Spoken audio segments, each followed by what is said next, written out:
सुबह को अरसलान की आंख घंटी की आवाज से खिली। वो चौंक गया। वो वहीं सोफे पर ही बैठा सो गया था। डायरी इसकी गोद में थी। देखा कि मिस्टर महरोज अभी तक सो रहे थे। इतने में डोरबेल दोबारा बजी तो वो उठ गया। गुजरते हुए आईने में जब लम्हा भर अपना अक्स देखा तो आंसुओं के निशान उसके चेहरे पर थे। डोरबेल दोबारा बजी। उसने जल्दी से बाजू से निशान साफ किए और दरवाजे की तरफ लपका। दरवाजा खोला तो चौंक कर रह गया। सामने साहिल ही मौजूद था। वो साहिल के जिसका इंतजार उसे कराची में समंदर के पास रहकर करना था।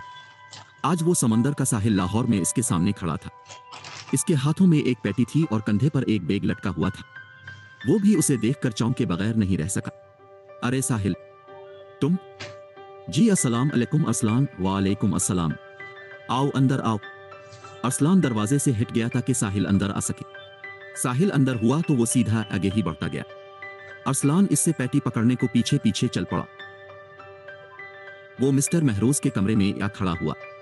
देखा तो वो बेदार हो रहे थे। उसने वहीं दरवाजे के पास सामान रखा और भागकर इनके पास आ गया। मिस्टर महरोज ने भी उसे देखा तो उठ बैठे। अरे बेटा, आ गए तुम? साहिल आगे बढ़कर उनके गिले लग गया।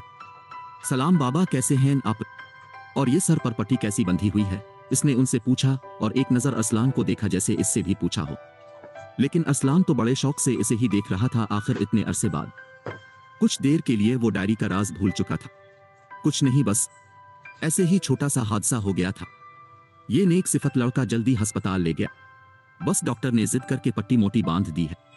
उन्होंने साहिल को तसल्ली दी। अरे हाँ, इससे मिलो। अरसलान की तरफ इशारा किया। ये है अरसलान। उसने मेरा कल से बहुत ख्याल रखा। मैं इसका बहुत शुक्रगुजार हूं। साहिल ने मुड़कर अरसलान की तरफ देखा। वो शर्माते हुए मुस्कुरा दिया और सर नीचे कर लिया। इसका एक हाथ अपने पिछले बाल में उंगलियां फेरने लगा। और अरसलान, इससे मिलो। ये है साहिल, मेरा बेटा, मेरा बहुत ख्याल रखता है। अरसलान ने सर उठाकर उसकी जानिब देखा। वो अब मिस्टर महरोज को कंधे से पकड़कर उठा रहा था। बाबा, आप एहतियात क्या करें। और हाँ, आप अब फ्रेश हो जाएं। मैं नाश्ता बनाकर लाता हूं। अरसलान भी आगे बढ़ा और दूसरे बाजू अपने कंधे पर रखकर सहारा देकर चलाने लगा। वो दोनों उन्हें बाथरूम में छोड़ आए।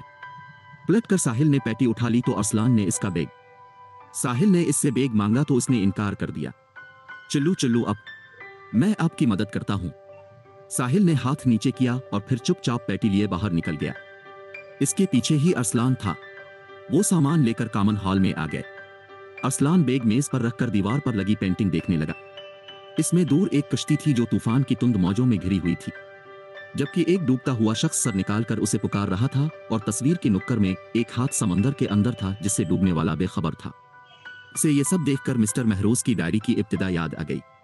ये सीनरी इसी की अक्कासी कर रही थी। वो इस पर बात करने के लिए मुड़ा ही था कि उसने देखा कि साहिल एक जार से एक सफेद दाना निकालकर बगौर देख रहा था। उसको मुतवज्जे पाकर जल्दी से जार में रखा और बैग में डाल दिया, जिससे अरसलान को शक हो गया। साहिल बैग बंद करके पैटी उठाकर किचन में ले गया। अरसलान भी दबे पांव इसके पीछे गया। उसने दरवाजे से चोरी छुपे देखा। साहिल ने पैटी खोली तो इसमें छोटे छोटे फल थे, लाल रंग के। अरसलान ने वो कभी नहीं देखे थे। वो ऐसे थे जैसे छोटे छोटे सेब हों। पैटी के एक जानिब एक पौधा पड़ा हुआ था जो उधर उधर झूम रहा था। वो कुछ परेशान सा हो गया। वो उल्टे कदम मुड़ा और आकर जल्दी से बैग खोला। इसमें से जार निकाल कर खोला। ये तो सीप के मोती हैं, जो बचपन में हम सीप से निकाला करते थे। उसने जार बंद करके रखा और पास पड़ी एक शीशी उठाई। इसमें लाल रंग का सयाल मादा था। उसने जल्दी से शीशी का ढक्कन खोला और डरते डरते एक पोर लगाई, जिससे एक कतरा जड़ गया। उसने वो अपनी जबान पर रखा तो वाकई इसका जायका बहुत ही लजीज था। इसे चुकेती ही इसे अपने अंदर तवानाई सी महसूस हुई। उसने जल्दी सी शीशी रखकर बैग बंद किया और फिर से मुड़कर तस्वीर के पास आकर खड़ा हो गया। तुम नाश्ते में क्या पसंद करोगे, बता दो। साहिल की आवाज पर वो चौंक गया। जज जज जी हाँ, वही जो अब नाश्ता करो, अरसलान ने जवाब दिया। साहिल के वापस जाते ही वो सोचने लगा। वही जो अब नाश्ता करो, अरसलान ने जवाब दिया। साहिल के वापस जाते ही वो सोचने लगा। ये जार में मोती होना, ये शीशी में मुबैना तौर पर लाल सयाल मादा शायद जलपरे का शेर होगा। और वो अजीब सा लाल फल और उसका पेटी के अंदर झूमता पौधा। ये सब बताते हैं कि मिस्टर महरोज ने डायरी में जो लिखा है वो सच है। इनके मुताबिक तो ये बात साहिल को भी मालूम नहीं। साहिल उनका अपना बेटा नहीं है, उन्हें मिला था। तो क्या इसका मतलब साहिल जलिप्रा है? इसे याद आया कि जब इसने पहली बार साहिल को इस वक्त देखा था जब वो कराची में साहिल समंदर पर चिंचुन की आती करीबी आवाज को तलाश कर रहा था। उस वक्त साहिल सिर्फ सफेद चमकती तहमत बांधे हुए था। इसका सरापा देखकर ही वो इस पर फिदा हुआ था और इस वक्त से इसका पीछा करते हुए कोटरी बैराज तक आया था, जहां साहिल पानी में कूद गया था, फिर नजर नहीं आया। उसने डूब जाने के खतरे पर रेस्क्यू टीमें भी बुलवाई। सब ने बहुत तलाश किया मगर उसे वो लड़का नजर नहीं आया। इसके बाद साल बाद उन्हीं दिनों उसने साहिल को देखा था। पिछले साल भी साहिल समंदर पर एक बहाने से इससे मुलाकात हुई। वो काफी फिक्रमंद सा हो गया। इसे तो साहिल से प्यार हो रहा था, मगर क्या साहिल इंसान ही नहीं है? क्या वो मिस्टर महरोज और इस जलपुरा चिंता का बेटा है? यही वो तीनों नाश्ते की मेज पर थे। साहिल खाना डाल रहा था, मिस्टर महरोज अखबार में मगन थे। इनकी नजर एक खबर पर पड़ी तो चौंक कर आवाज पढ़ने लगे। कराची में साहिल समंदर के पास एक लाश बरामद, इसका मुकम्मल खून चूस लिया गया। साहिल ने चौंक कर मिस्टर महरोज को देखा। जूस डालते हुए इसके हाथ थरथराने लगे थे। अरसलान भी कुछ परेशानी से इन दोनों को देख रहा था। खून पी गई लाश मिलने का यह तीसरा वाकया है। पिछले 2 साल भी उन्हीं दिनों एक लाश बरामद हुई थी। इस तरह अंधे कत्ल का यह तीसरा वाकया है। पुलिस ने संजीदगी से तहकीकात शुरू करने का फैसला किया है। मलती जलती तारीखों में खून पिए जाने के अलावा मकतूलीन में कोई जोड़ नहीं। अरे बाबा, ये फजूल अखबार छोड़ें, अब नाश्ता कीजिए। साहिल ने उनकी तवज्जो हिटनी चाहिए। ठीक है बेटा। वो अखबार में बकिया निकाल रहे थे। साहिल की बात पर वैसे ही एक तरफ रख दिया। तुम भी उधर जाते हो, जरा ख्याल रखना अपना। जी बाबा, साहिल ने ताबेदारी से कहा। उन्होंने खाना शुरू किया। अरसलान काफी डर रहा था। वो इन दोनों से नजरें नहीं मिला पा रहा था। क्या हुआ बेटा, तुम ठीक तो हो? मिस्टर महरोज ने इसकी हालत भांप ली। कुछ नहीं अंकल, बस मामू की फिक्र लगी हुई थी। इनको दवा देनी थी मुझे। अभी तक यहां हूं, कहीं इनकी तबीयत खराब ना हो जाए। उसने झूठ बोलकर बात संभाली। वो कोई बात नहीं, कोई और नेक सिफत उन्हें दवा दे देगा। अगर फिर भी जल्दी है तो नाश्ता करो, तुम्हें साहिल छोड़ आएगा। मिस्टर महरोज ने तसल्ली दी। जी हाँ, मैं तुम्हें छोड़ आऊंगा, साहिल ने भी उसे कहा। नहीं नहीं, मैं चला जाऊंगा, मैंने उन्हें कॉल कर दी है। कजिन बाहर चौक पर आकर मुझे मैसेज कर देगा। अरसलान ने इससे जान छड़ाई। इतने में मिस्टर महरोज की नजर खबर के बकई पर पड़ी। इसमें इन कत्लों की तारीखें दर्ज थीं। हल, ये तो तुम्हारे कराची जाने के अगले दिन वाली ही तारीखें हैं।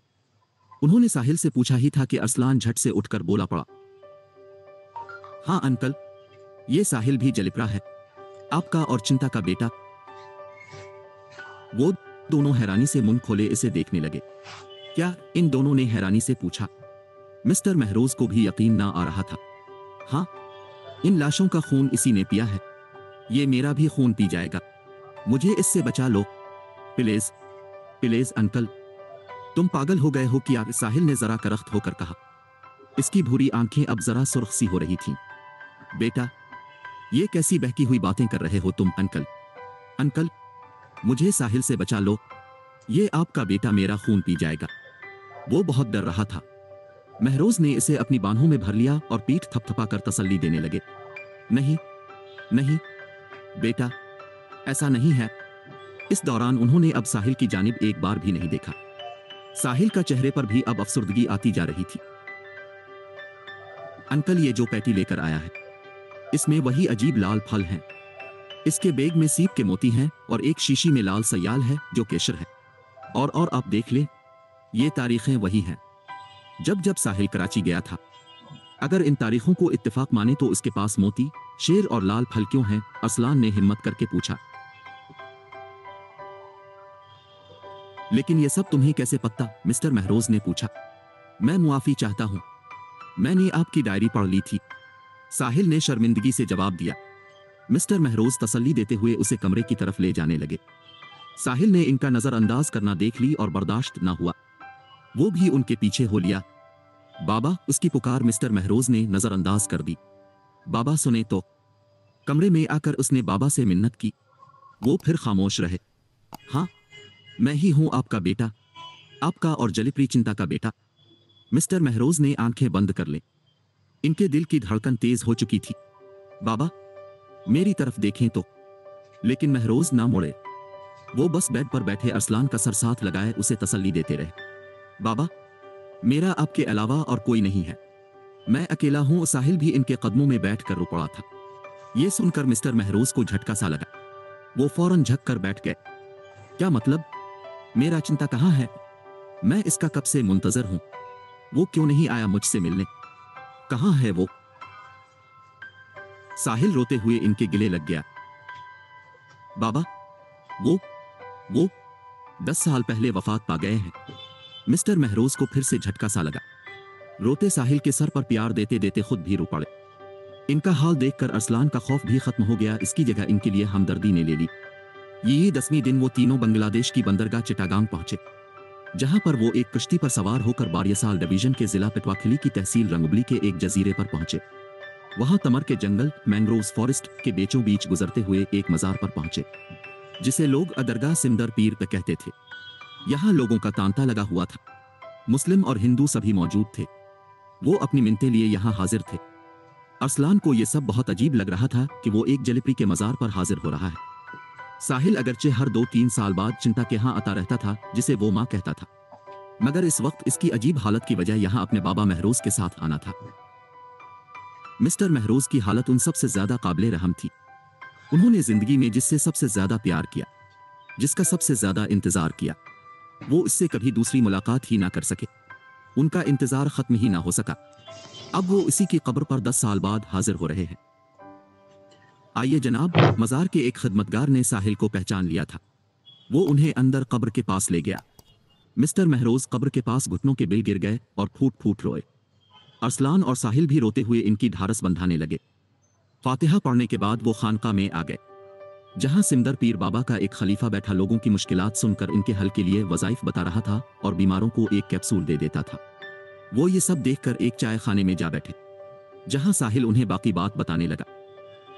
चिंता मां ने आपको बहुत चाहा। आपकी जुदाई उनके नाकाबिले बर्दाश्त थी। कोई ऐसा दिन नहीं देखा मैंने कि जिस दिन वो आपकी याद में ना रोए हों। जाने उन्हें अपनी किस हरकत पर पछतावा था। वो कई बार आपसे मिलने की चाहत लिए कराची के साहिल पर गए थे, मगर हिम्मत ना होती थी, इसलिए लूट जाते। आखिर इस जगह पर जाकर डेरा डाल लिया जहां से आपका जहाज निकला था और तूफान में घर गया। यहां पर घूम फिरकर उन्हें मुफलिस लोगों का ख्याल हुआ तो उन्होंने अपनी लंबी उम्र की बजाय इंसानों की जिंदगियां बचाने का फैसला किया था। वो जलिमन का खजाना यहां ले आए और एक जलिमन के 100 हिस्से करके लोगों को बतौर दवा देते रहे।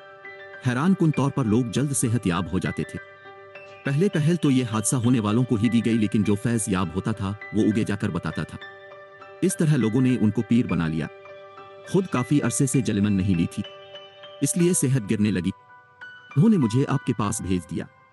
फिर 10 साल पहले इनकी वफात हो गई। आखिरी वक्त भी इनकी जबान पर महरोज महरोज नाम की तस्बीह जारी थी।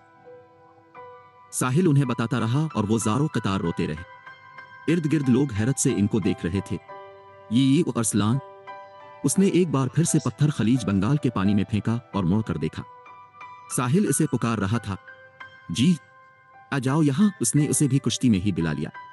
मिस्टर महरोज तो सिमदर पीर के मजार पर बजिद अकेले गए थे। क्या अब मुझसे डर नहीं लगता कि तुम्हारा खून पे जाऊंगा? उसने पास बैठते हुए इसे छेड़ा। सॉरी, मुझे वो ड्रामा नहीं करना चाहिए थे। वो शर्मिंदा सा हुआ। मेरे बारे में तो सब कुछ जान गए हो। क्या हमेशा के लिए मेरे बनोगे? अरसलान ने इसके सामने जबरदस्त पत्थर का हार करते हुए प्रपोज कर दिया। वो हैरत से उठ खड़ा हुआ। क्या मेरा प्रपोजल पसंद नहीं आया? नहीं। हाँ, वो नहीं, मेरा मतलब कि पसंद आया है, मगर तुम्हें मुझसे वादा करना होगा कि कभी किसी इंसान का खून नहीं पियोगे। तो क्या तुम्हें जलिमन नहीं चाहिए? हाँ, बिल्कुल नहीं चाहिए। मुझे सिर्फ तुम्हारा प्यार चाहिए। 2 पिलजगे इकट्ठे जिएंगे। मुझे कोई 200 साला जिंदगी की तमा नहीं है। साहिल मुस्कुरा दिया।